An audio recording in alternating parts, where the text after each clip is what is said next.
വനിതാ ശാക്തീകരണം, വനിതാ വികസനം,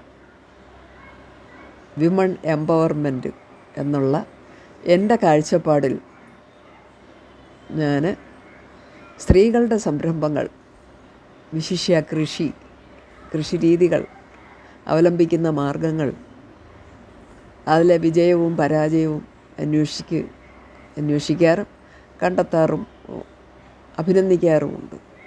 ഇന്നത്തെ ഈ വീഡിയോയിലെ കഥാനായിക ശ്രീമതി ചന്ദ്രിക.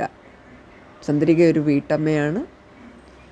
ചന്ദ്രികയുടെ ചെറിയ പറമ്പിലെ, അതായത് 10 സെൻറ്റോളം വരുന്ന പറമ്പിലെ വീടൊഴികെയുള്ള മൊത്തം സ്ഥലവും, ചന്ദ്രികയ്ക്ക് നടക്കാൻ ആവശ്യമായ സ്ഥലം ഒഴികെ അല്പസ്ഥലം മെറ്റിലിട്ടിട്ടുണ്ട്. അത് ഒഴികെയുള്ള മൊത്തം സ്ഥലത്തും പച്ചക്കറി, അതുപോലെ ഓർണമെൻ്റൽ പ്ലാന്റ്സ്, ഗാർഡൻ, ഔഷധ സസ്യങ്ങൾ എന്നിവ കൊണ്ട് നിറഞ്ഞിരിക്കുന്നു, അല്ലെങ്കിൽ നിറച്ചിരിക്കുന്നു. ഈ കൃഷിയിൽ ചന്ദ്രികയുടെ ഹോബിയുണ്ട്, പാഷനുണ്ട്, ചന്ദ്രികയുടെ സന്തോഷമുണ്ട്, അതിൽ ചന്ദ്രികയ്ക്ക് അഭിമാനവുമുണ്ട്. കാണുന്ന ഞങ്ങൾക്കും സന്തോഷവും അതിരറ്റ സ്നേഹവും ചന്ദ്രികയോട് തോന്നാറുമുണ്ട്. ഒന്നൊന്നായി നോക്കിയാൽ പലതരം ചീര, പല സൈസിൽ വിളവെടുക്കാറായത്, മൂപ്പെത്താത്തത്, ചെറിയ തൈകൾ, പിന്നെ വഴുതണ, വെണ്ട, കോവയ്ക്ക, പാവയ്ക്ക, തക്കാളി, വാഴക്കൃഷി, മത്തൻ, പച്ചമുളക്, അങ്ങനെ നീണ്ട നിര തന്നെ പച്ചക്കറിയുണ്ട്.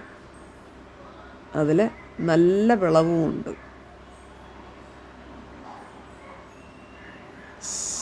ചന്ദ്രികയുടെ വീട്ടിന് ചുറ്റും ഉള്ള കുടുംബത്തിലെ സഹോദരങ്ങൾക്ക് പച്ചക്കറികൾ വിതരണം ചെയ്യും. ഞങ്ങൾക്കും ആവശ്യത്തിന് കിട്ടും. പക്ഷേ സെയിൽസ് ഇല്ല. അതിന് ചന്ദ്രികയ്ക്ക് എന്തോ ഒരു വൈമുഖ്യമാണ്. സെയിൽസിന് തയ്യാറെടുക്കുന്നില്ല. പക്ഷേ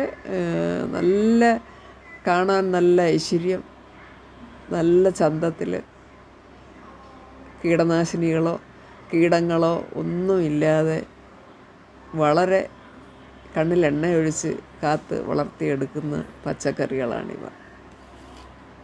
അങ്ങനെ നടന്ന് പച്ചക്കറി കണ്ടു കഴിഞ്ഞ് മുറ്റത്തെത്തിയാൽ അവിടെ ഇനിയുമുണ്ട് കൗതുകങ്ങൾ. നിറയെ ചെടികളാണ്. പഴയ കാലത്തെ ഔട്ട്ഡേറ്റഡായ ചെടികൾ മുതൽ ആധുനിക തലമുറയിലെ ഹൈബ്രിഡ് ചെടികൾ വരെ, വെള്ളത്തിൽ വളരുന്നതും താമരയും ആമ്പലും വരെ, റോസയും ജമന്തിയും മുല്ലയും തെറ്റിയും ആന്തൂര്യവും വിവിധതരം ഓർക്കിഡുകളും മറ്റൊരു സവിശേഷത. അഗ്ലോണിമ, ഒരേ കളറിലുള്ള അഗ്ലോണിമ നിരനിരയായി വച്ചിരിക്കുന്നത് വളരെ ഭംഗിയുള്ള കാഴ്ച. എല്ലാം അടുക്കി ഒതുക്കി വൃത്തിയാക്കി ഒരു ട്രെയിൻഡ് ഗാർഡനറുടെ ചുറുചുറുക്കോടെ, അറിവോടെ, കഴിവോടെ ചന്ദ്രിക എല്ലാം നിരത്തി വച്ചിരിക്കുന്നു. അപ്പം നമ്മൾ പച്ചക്കറികൾ കണ്ടു, ചെടികൾ കണ്ടു, പൂന്തോട്ടം കണ്ടു, ബാക്ക് യാർഡ് പച്ചക്കറി കണ്ടു, ഫ്രണ്ടിലെ പൂന്തോട്ടം കണ്ടു. ഇനിയുമുണ്ട് കാണാൻ. ഔഷധ സസ്യങ്ങളുടെ ഒരു ശേഖരമുണ്ട്.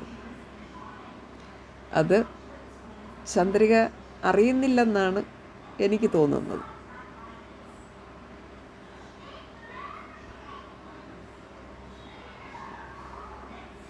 സെയിൽസിന് ഉത്തമമായ നാഗവെറ്റില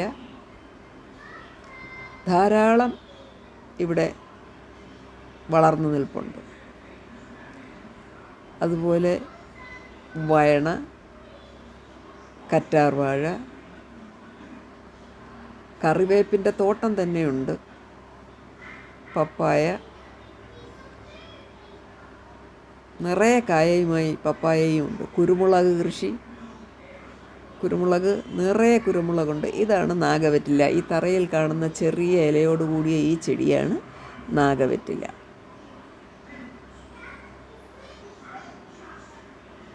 ഇതൊക്കെ നമ്മുടെ പണ്ടുകാലത്തെ ചെടികളായിരുന്നു. ഇത് ചന്ദ്രിക. മത്തൻ കായായില്ല, എന്നാലും മത്തൻ്റെ ഇലയും ചീര ഇലയും ചേർത്തുള്ള കറി വളരെ സ്വാദിഷ്ടമാണ്. ഇനി ഒരു പച്ചമരുന്ന് കൂടി ഇവിടെ ഉണ്ട്. പണ്ട് കാലത്ത് മുത്തശ്ശിമാർ കൊച്ചുമക്കളുടെ തലയിൽ തേക്കാൻ, അല്ലെങ്കിൽ സ്ത്രീകളുടെ തലയിൽ തേക്കാൻ താളിയായിട്ട് കണ്ടീഷണറായിട്ട് ഉപയോഗിച്ചിരുന്ന പാടത്താളി അല്ലെങ്കിൽ പാടക്കിഴങ്ങ്. നെറ്റിൽ പോയി വില തിരക്കിയപ്പോൾ 100 ഗ്രാം 120 രൂപ, അതായത് കിലോ 1200 രൂപ. പക്ഷേ ഒരു ചെടിയോ 2 ചെടിയോ 100 ചെടിയോ കൊണ്ടൊന്നും പാടക്കിഴങ്ങ് എങ്ങനെ എടുക്കാൻ പറ്റുമെന്ന് തോന്നുന്നില്ല. കാരണം അത്രമാത്രം ചെറിയൊരു വള്ളിച്ചെടിയാണത്. അതിൻ്റെ ചുവട്ടിൽ എന്ത് കിഴങ്ങുണ്ടാകുമെന്ന് ഇതുവരെ പരിശോധിച്ചിട്ടില്ല.